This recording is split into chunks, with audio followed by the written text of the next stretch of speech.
Bismillahirrahmanirrahim. Assalamualaikum warahmatullahi wabarakatuh. Sebelumnya perkenalkan nama saya Niken Sriwiandari dengan NIM 1810301102 dari kelompok 5B4.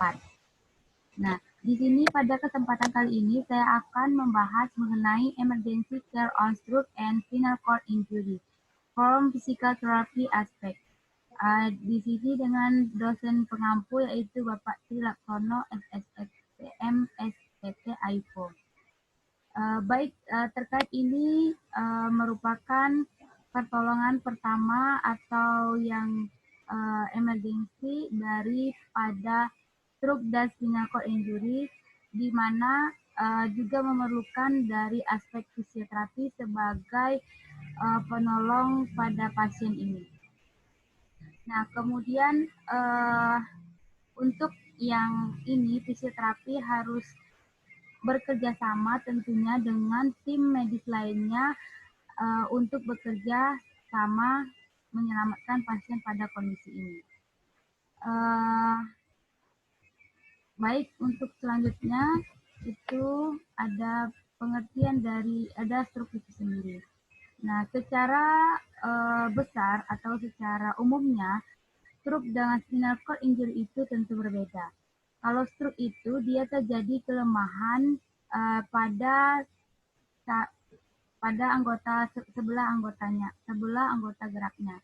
Sedangkan untuk yang spinal cord injury itu di semua ekstremitas kayak gitu. Nah, kemudian di sini stroke itu merupakan penyakit yang mematikan ketiga di dunia. Nah, diharapkan di sini fisioterapi dapat memperbarui terapinya, terus treatment yang harus dilakukan kepada pasien, serta mengembangkan keilmuan yang ada pada fisioterapi tersebut. Sehingga di sini karena permasalahan yang semakin kompleks, sehingga pengembangan ilmu fisioterapi itu harus dilakukan untuk mencegahnya adanya angka mortalitas dan morbiditas itu sendiri.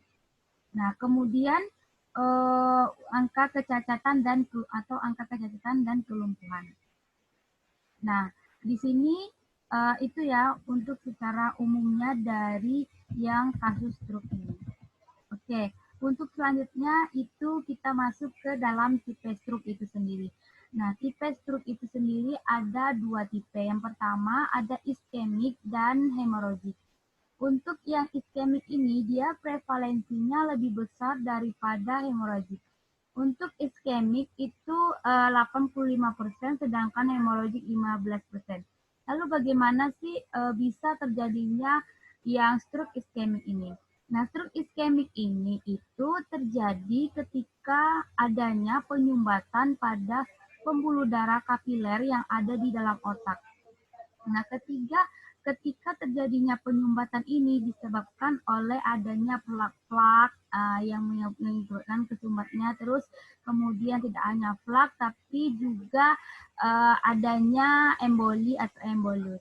Nah, ketika darah yang dipompa dari jantung menuju ke seluruh tubuh itu ya dibawa untuk membawa oksigen dan nutrisi-nutrisi penting lainnya dan diedarkan ke seluruh tubuh.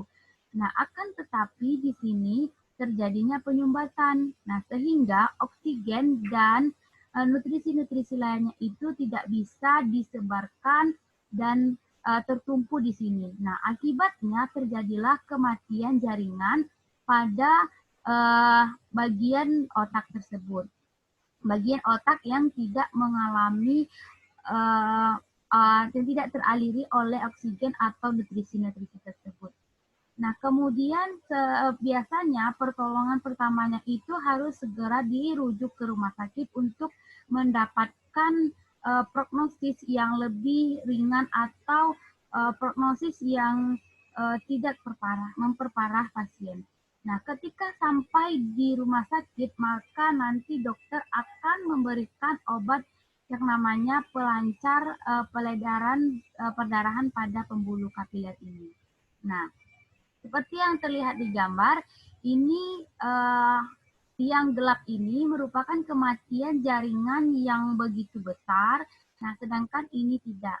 Nah, kenapa demikian? Karena darah yang dialiri oleh darah yang dilewati dan membawa oksigen tadi itu jauh dari ini dari yang sel kematian jaringan ini, maka dia akan memperburuk kondisi.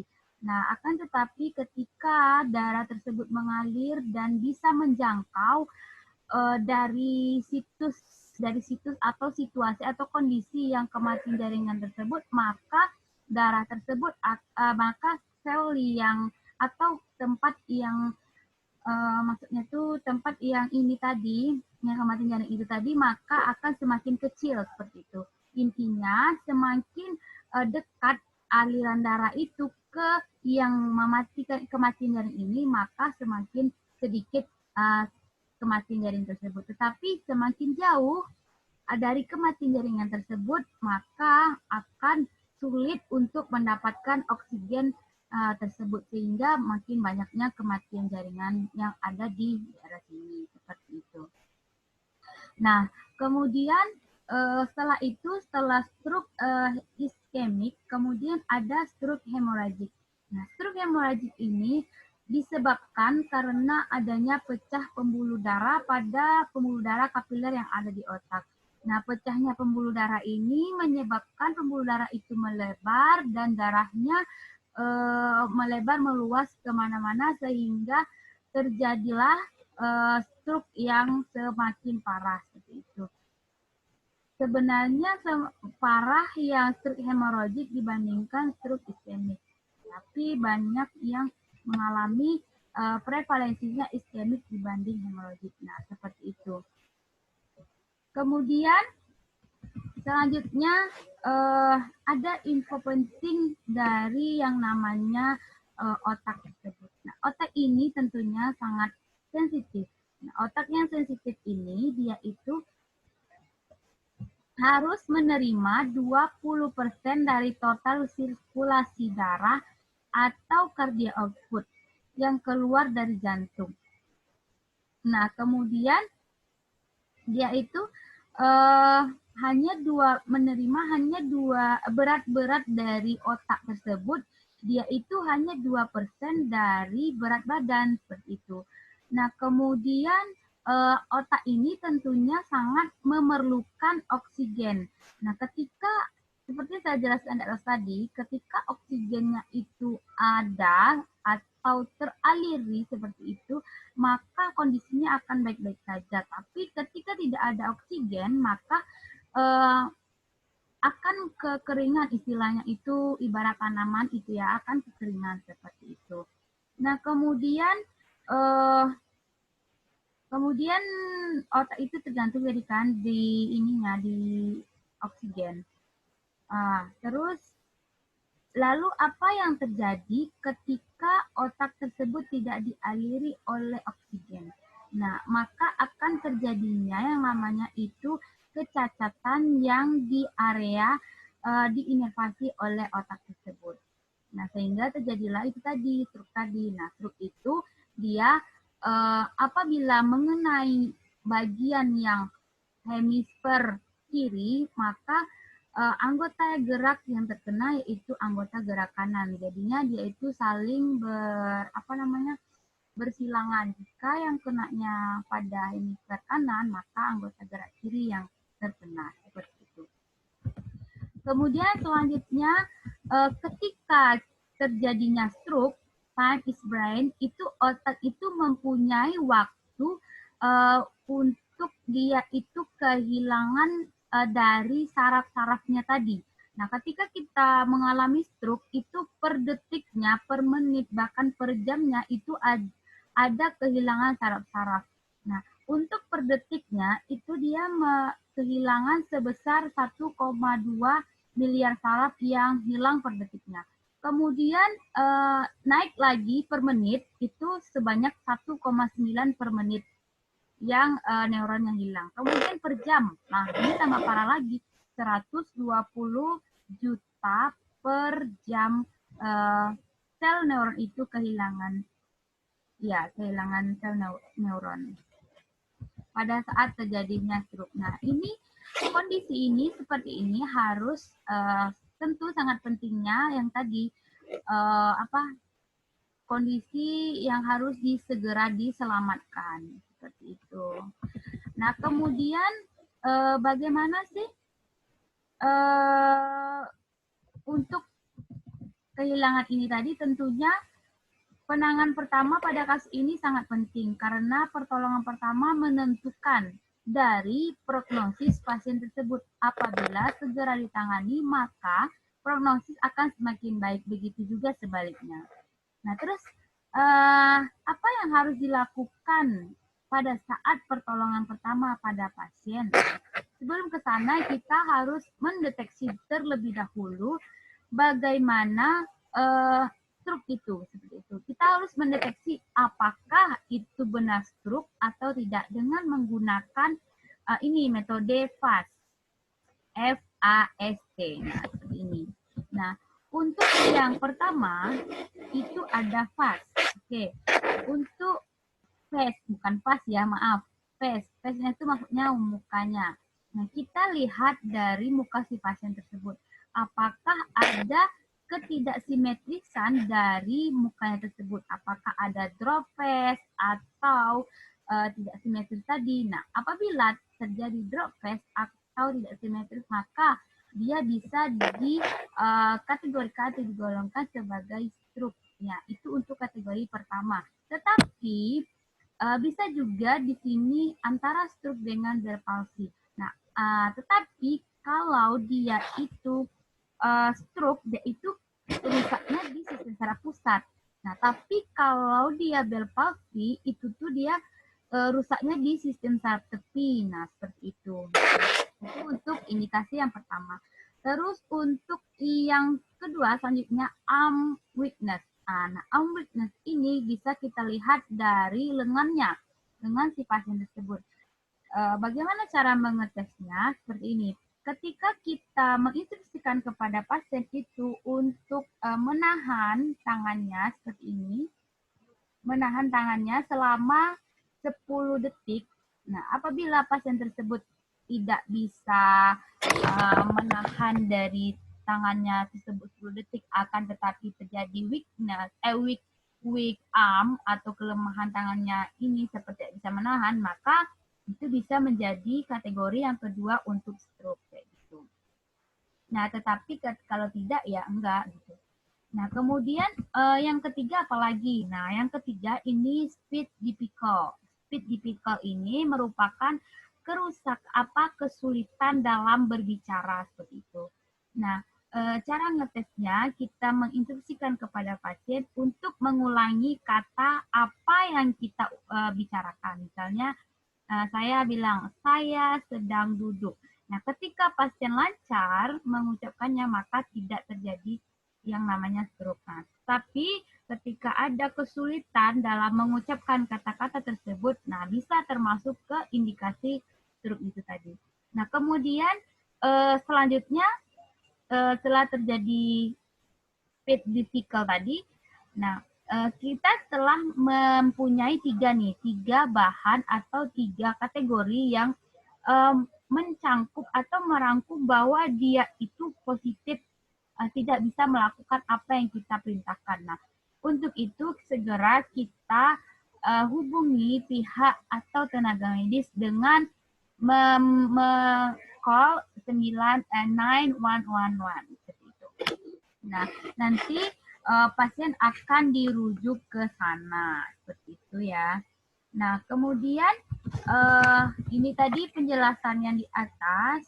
Nah, ini if patient has eye abnormality, the probability of stroke is 72%. Nah, jadi maksudnya ketika ada satu tanda tidak normal dari ketiga tanda ini, kemungkinan terkena 75%. Nah, misalnya nih, nah satu tanda aja nih misalnya tidak normal dia nih. Nah, dari ketiga ini, nah, itu sudah mengindikasikan 72% dari dari stroke itu sendiri. Oke. Nah, kemudian ini ketika selanjutnya kita ingin melihat seberapa parahnya kondisi pasien tersebut ketika mengalami stroke. Nah, kita bisa melihat kondisi atau tingkat keparahannya itu dengan menggunakan yang namanya Rankin Score. Nah, Rankin Score ini terdiri dari 6 item. Nah, untuk item yang 0, ini itu tidak ada gejala sama sekali.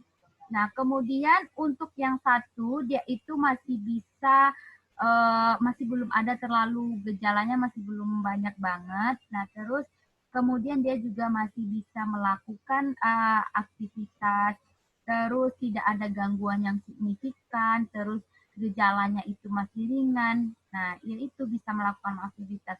Nah, untuk yang kedua, itu dia udah masih ringan, masih bisa melakukan aktivitas, tetapi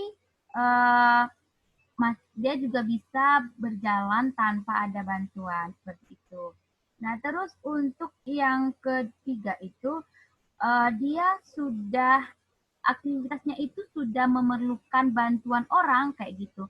Udah lebih parah daripada yang kedua, dia itu udah bisa udah kalau dia melakukan aktivitas udah harus minta bukan sih meminta bantuan ke orang kayak gitu. Dia masih bisa melakukan aktivitas seperti ambulasi itu mesti bisa, terus terus misalnya dari bangun ke duduk, duduk ke berdiri itu dia masih bisa. Akan tetapi kalau berjalan sudah ada pola atau gait yang salah kayak gitu, yang tidak sesuai. Nah, itu untuk yang kategori ketiga. Nah, untuk yang kategori keempat itu sudah parah daripada kategori ketiga. Dia tidak bisa berjalan sendiri, harus memerlukan bantuan seperti itu. Nah, untuk yang kelima, nah ini lebih parah lagi daripada yang keempat. Dia sudah tidak bisa berjalan sendiri kemana ke WC, ke WC itu dia harus ada bantuan, terus terjadinya tirah baring yang terlalu lama sehingga bisa terjadi dekubitus kayak gitu, terus adanya gangguan bladder dan bowel, kemudian inkontinensia urin, terus pokoknya dia tuh nomor 5 nih udah memerlukan perawatan atau yang perawatan yang intens gitu. Nah, kemudian untuk yang nomor 6 ini tuh udah istilahnya udah tinggal nama ya, mohon maaf, udah tinggal nama seperti itu. Sudah pangkatnya sudah almarhum. Nah, ini untuk kita mengetahui seberapa parahnya kondisi si pasien tersebut. Nah, kemudian sebagai catatan saja, sehingga yang harus diperhatikan dalam deteksi dini, itu kita harus memperhatikan ini. Nah, yang paling pertama itu diagnosa. Diagnosa yang tepat dan akurat, salah satunya menggunakan yang tadi, yang pas tadi, kemudian melihat yang adakah kelemahan atau apanya tadi, tapi dengan menggunakan parameter bantuan karena, nah ini diagnosa ini sangat menentukan dari si derajat keparahannya si pasien tersebut. Time is important, tentu ya. Kalau time is important ini itu waktu sangat menentukan sekali dari tingkat kematian sel jaringan yang ada di otak tadi seperti itu. Sangat penting untuk waktu ini. Nah, terus the correct decision between and outcome. Kemudian keputusan klinis secara tepat dan tepat bisa membuat prognosis yang baik seperti itu. Harus diusahakan sebagus mungkin seperti itu, karena hal inilah yang akan menjadi peranan seorang fisioterapis untuk melakukan suatu tindakan. Nah, lalu pertanyaannya, bagaimana tanggung jawab dari fisioterapi tersebut. Nah, tanggung jawab dari fisioterapi tersebut dalam kasus ini yaitu tentunya ketika pasien tersebut sudah berada di ruangan, misalnya dia dari ruangan ICU, dari ruangan UGD ke ruangan ICU atau ke bangsal. Nah, itu sudah bisa diberikan yang namanya intervensi, terus ya itulah pokoknya tindakan fisioterapi itu sendiri. Nah, seperti itu. Seperti pada kasus yang baik itu yang hemoragik maupun yang iskemik. Kemudian setelah catatan penting ini, nah tidak kalah pentingnya kita akan selanjutnya akan membahas yang namanya spinal cord injury. What happened ayo naon dengan spinal cord injury ini teman-teman?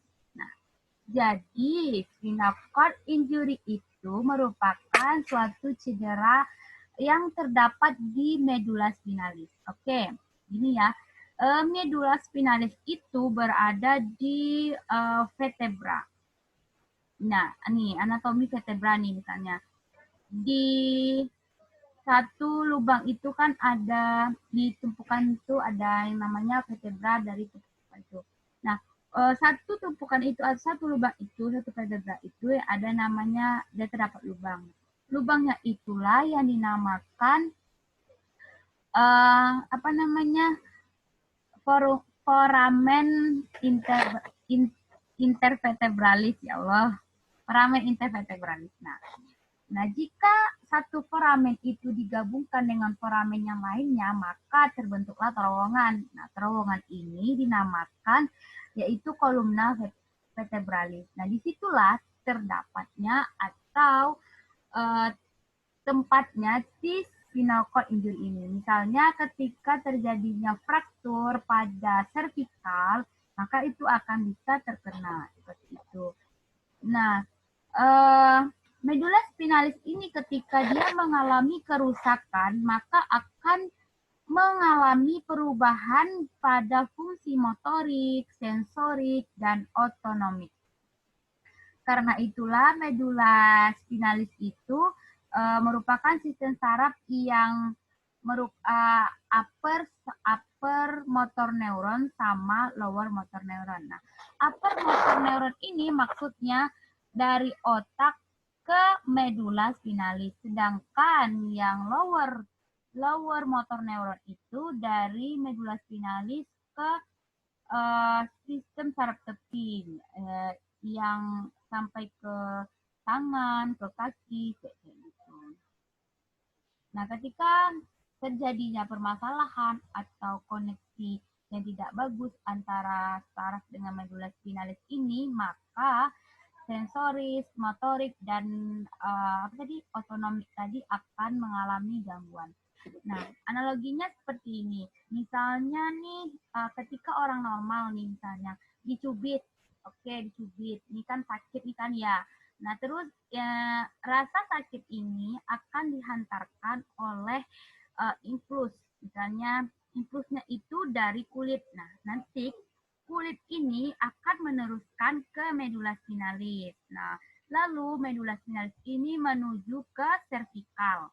Cervical kemudian diterima oleh PHC dan diteruskan oleh otak dan dihantarkan lagi ke talamus sebagai pusat sensoris. Nah, dari talamus itulah akan diteruskan ke korteks sebagai persepsi bahwa dicubit itu sakit. Nah, itu untuk proses suatu impuls saraf itu mengantarkan sesuatu kayak gitu. Nah, itu pada orang normal. Nah, bagaimana dengan orang yang terjadinya stroke tadi? Yaitu tadi adanya sistem atau informasi yang tidak sampai seperti itu, yang tidak sampai untuk diberikan kepada organ-organ yang berperan di dalam itu tadi seperti itu.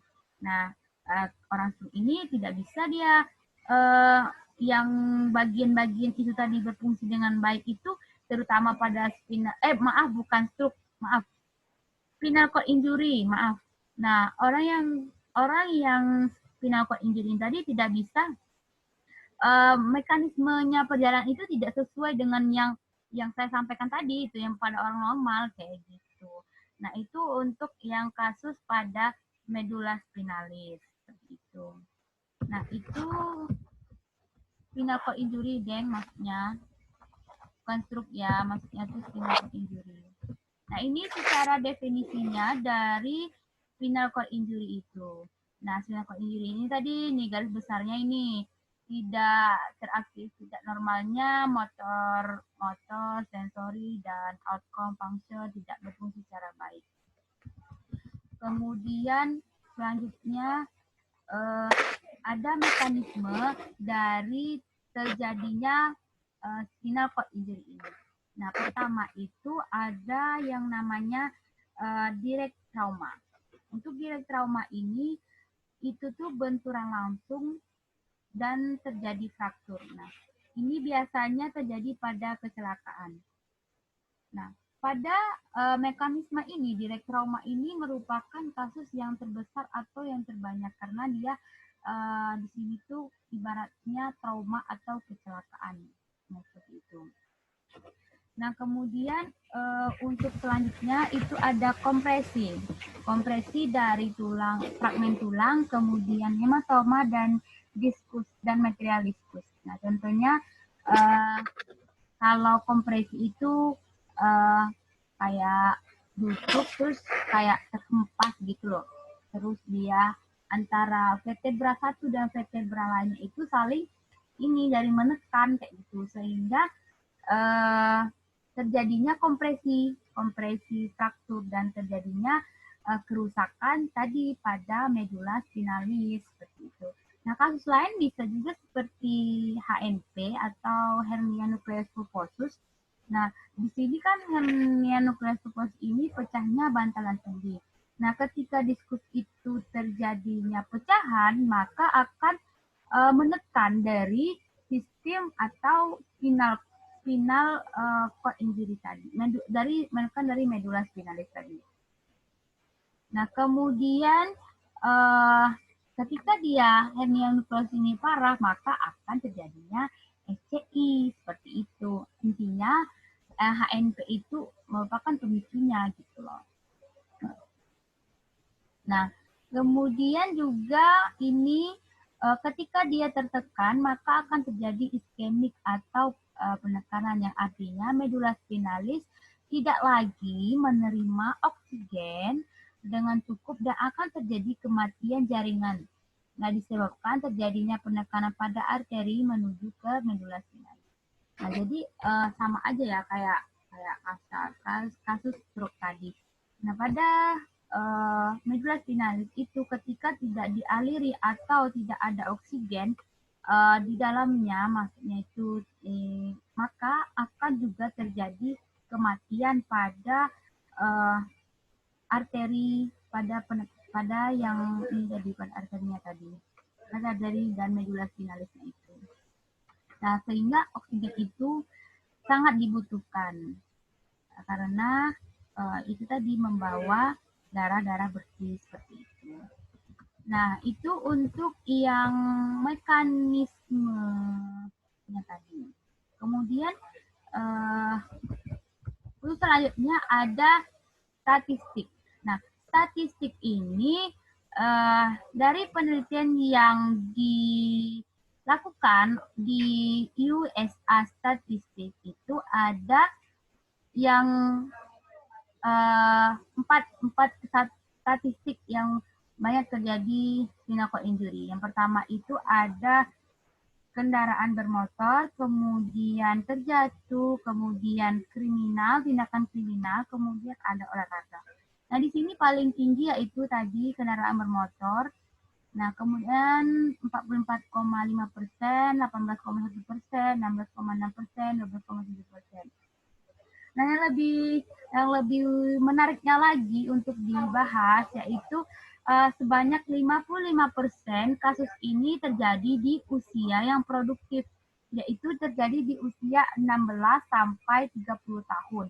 Nah, kenapa terjadinya di usia ini? Ya, karena usia 16 sampai 30 tahun itu adalah orang-orang yang masih aktif beraktivitas begitu, masih mobile, masih ya enggak kayak orang-orang udah lansia seperti itu. Makanya yang ini tadi berkaitan dengan yang ini. Nah, ini yang 4 ini. Ya. Kemudian dari data berikutnya, 81,6% itu juga banyak terjadi pada laki-laki. Nah, kenapa? Karena itu tadi laki lebih mobile daripada perempuan. Seperti ini, seperti kecelakaan di jalan, seperti itu kan, lebih aktif lah gitu intinya untuk laki-laki daripada perempuan.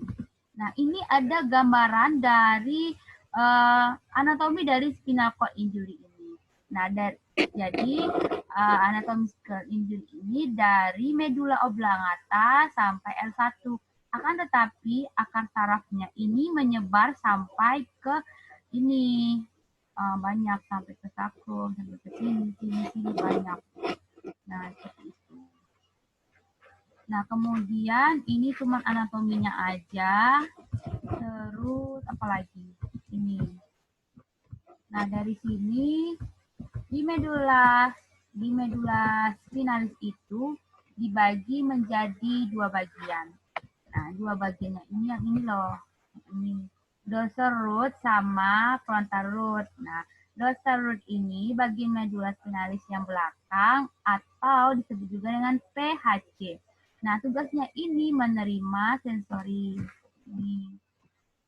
Sensory fibers, menerima sensori. Terus kalau ventral root itu dia di bagian depan atau disebut dengan AHC.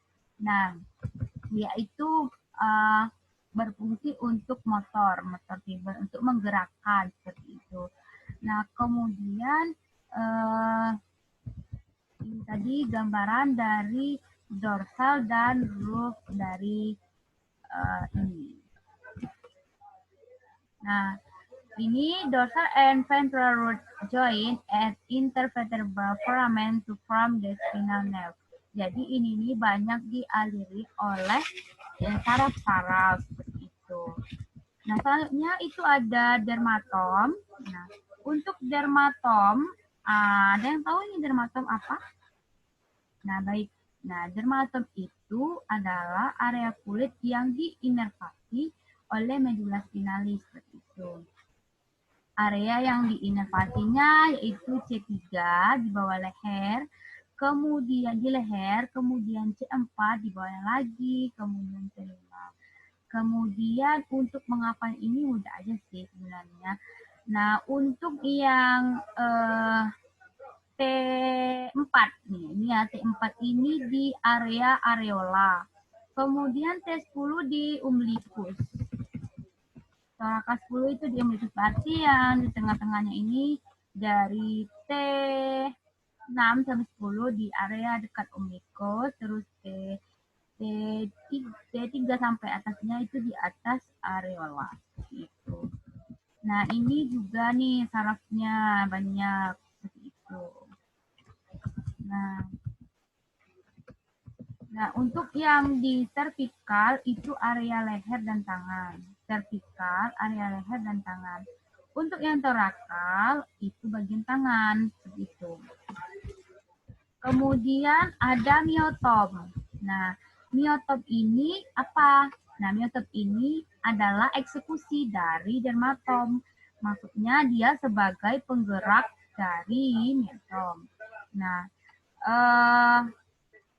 tangan dan kaki itu bisa bergerak karena adanya miotom. Miotom tidak di semua tempat, tetapi hanya di beberapa ekstremitas saja. Misalnya nih, untuk di ekstremitas atas atau upper limb, C5. C5 itu menggerakkan elbow flexi atau flexi elbow.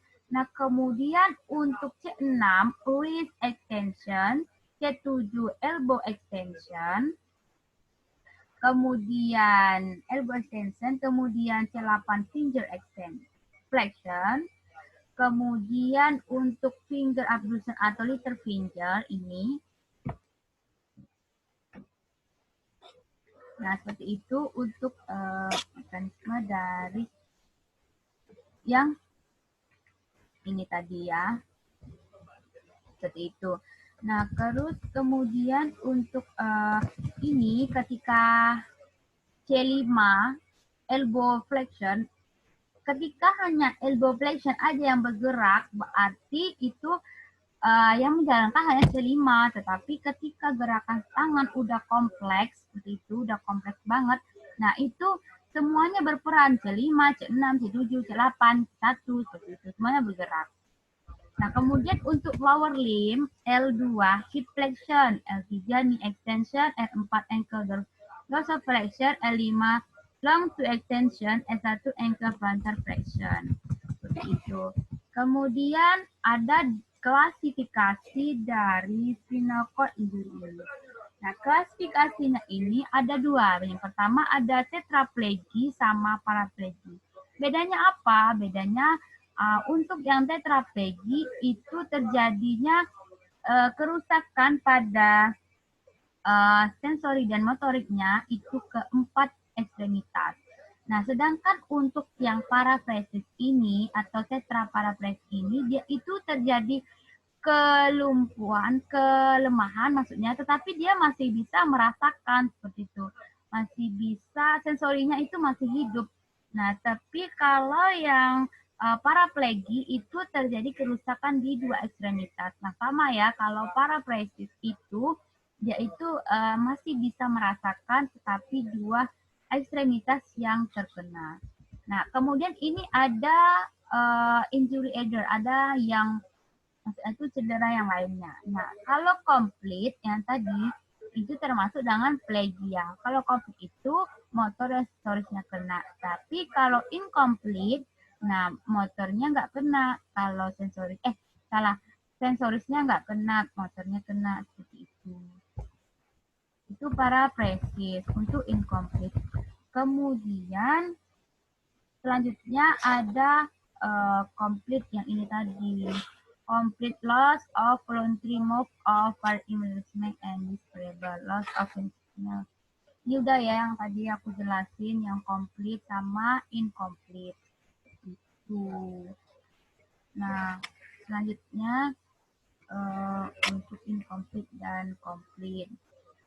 Terus sama prognosis lebih menguntungkan secara keseluruhannya, yaitu tadi incomplete. Prognosisnya lebih baik daripada incomplete, prognosisnya lebih baik daripada complete. Terus ada, nah ketika kita ingin mengetahui seberapa parahnya kasus tersebut terjadi, maka kita akan menggunakan yang namanya ASEAN Scale atau Frankel. Nah, ini dengan metode American Spinal Injury dari American Spinal Injury. Kemudian ini ada A, B, C, sama D. Nah, untuk yang A itu dia komplit. Kalau untuk B, C, sama D itu dia incomplete. Nah, bagaimana kalau untuk yang A? Yang A itu komplit. Tidak ada motor dan sensorisnya itu udah hilang. Tidak bisa bergerak dan tidak bisa merasakan. Itu terjadi di S4 sampai S5. Nah, kemudian untuk yang B itu kategorinya incomplete. Incomplete ini sensorinya ada tetapi motorinya tidak berfungsi seperti itu. Nah, kemudian untuk yang C itu juga termasuk incomplete. Nah, incomplete dia itu tidak ada motor fungsinya, tidak berfungsi, tetapi kekuatan ototnya itu masih 3 kayak gitu. Masih di bawah 3. Nah, prognosisnya ini sudah lumayan bagus lah ya. Terus kalau untuk yang D itu incomplete. Nah, incomplete ini motor functionnya itu tidak berfungsi. Sensornya berfungsi. Terus, tetapi dia IMMT-nya atau kekuatan ototnya itu sudah di atas 3 tetapi di bawah 5 kayak gitu. Kalau untuk yang E, sensori dan motoriknya itu normal. Nah, di sini selain yang ASEAN Scale juga ada yang namanya penilaian manual master test atau kekuatan dari ototnya. Nah, itu ada kategori dari 0 sampai 5 atau 5 sampai 0. Nah, kalau yang 0 ini dia total paralis, dia mengalami paralis atau kelemahan yang ototnya tuh yang parah banget gitu. Nah, terus kalau untuk yang satu dia itu ada sedikit kontraksi ototnya.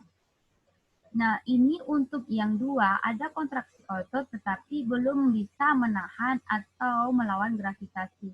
Untuk yang tiga itu udah ada full ROM tetapi dia udah sedikit bisa melawan gravitasi seperti itu.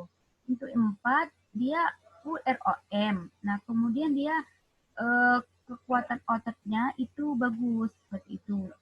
Udah MMT-nya itu udah 4 gitu. Nah, normal strength ini kekuatannya udah bagus. Itu ya untuk yang MMT. Nah, kemudian ini tadi adalah lembaran dari ASEAN Scale. Ini untuk menilai motornya, sensorisnya kayak mana, apa yang bagian depan, belakang kayak gitu. Nanti setelah ini baru dijumlahkan apakah ini ada ketentuannya ya, di sini ada ketentuannya. Nah, bisa dibaca di slide ini. Ini cara untuk menentukan atau menilai dari ASEAN Scale tersebut. Nah, itu tadi lembaran ASEAN Scale. Ini kalau yang ini apa? Nah, kalau yang ini itu kondisi kepala terjadi fraktur di servikal dan terjadi tetraplegia seperti ini. Nah, kemudian ini ada sindrom cauda equina. Apa itu sindrom cauda equina ini? Dia itu tidak bisa terjadi gangguan pada bowel and bladder-nya. Dia terjadi inkontinensia urin. Dia tidak bisa menahan BAK-nya.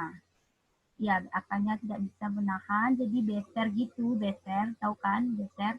Akhirnya gitu, dia nggak bisa nahan, terus ini klinikalnya. Spesifiknya itu dia mengalami back pain, di belakangnya nyeri, kemudian bowel and bladder-nya dysfunction atau tidak berfungsi, kemudian leg number and weakness, kemudian ini ada kelemahan di bagian ininya, tungkainya, seperti itu. Kemudian cerebral paralysia ini, kemudian ini adalah salah satu klinikal dari yang terjadinya cauda equina syndrome ini.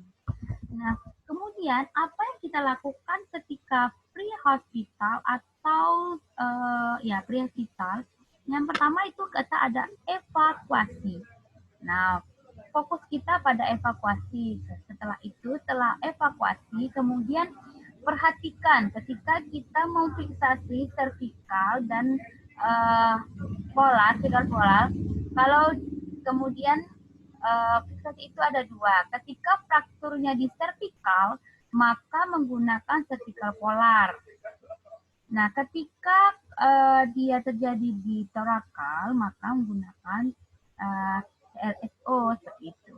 Nah, yang lebih pentingnya lagi, ketika terjadinya fraktur pada vertebra ini, tidak boleh adanya gerakan rotasi. Tidak boleh ada gerakan rotasi ketika terjadinya fraktur pada vertebra di sini. Nah, ini ya ketentuan sebelum pre-hospital. Pertama evakuasi, kemudian ini faktor fixation, fiksasi pada frakturnya, kemudian ketika terjadi fraktur tidak boleh terjadinya rotasi, seperti itu. Nah, ini adalah termasuk pertolongan ketika mengevakuasi korban. Kita memerlukan 3 atau sampai 4 orang untuk membantu. Nah, yang orang pertama itu di atas kepalanya di sini, memfiksasi kepalanya. Kemudian 2 sampai 3 orangnya lagi itu di bawah sini. Nah, untuk mengapakan ininya badannya. Terus yang keempat itu untuk memasangkan polar seperti itu. Di idealnya sih 4. atau kalau nggak ada ya tidak juga nggak apa-apa. Nah, setelah itu perawatan di rumah sakitnya bagaimana? Seperti ini. Hospital care. Perawatan di rumah sakitnya tentu menggunakan yang seperti ini. Ini adalah tirah baring atau bed yang dibentuk adanya apa ini ya? Seperti pelepasan oksigen itu loh, mudah gitu ngelepasin oksigennya. Nah, agar tidak terjadinya yang tadi dikubitus seperti itu dan lain sebagainya. Nah, seperti ini. Ini adalah perawatan di hospital. Oke, sudah terakhir di slide terakhir. Oke, hanya itu yang dapat saya sampaikan. Thank you for attention. Terima kasih untuk materi yang sudah diberikan. Saya menyampaikannya semoga bermanfaat. Bila kurang saya mohon maaf. Sekali lagi, saya ucapkan terima kasih kepada semua pihak yang sudah membantu. Assalamualaikum warahmatullahi wabarakatuh.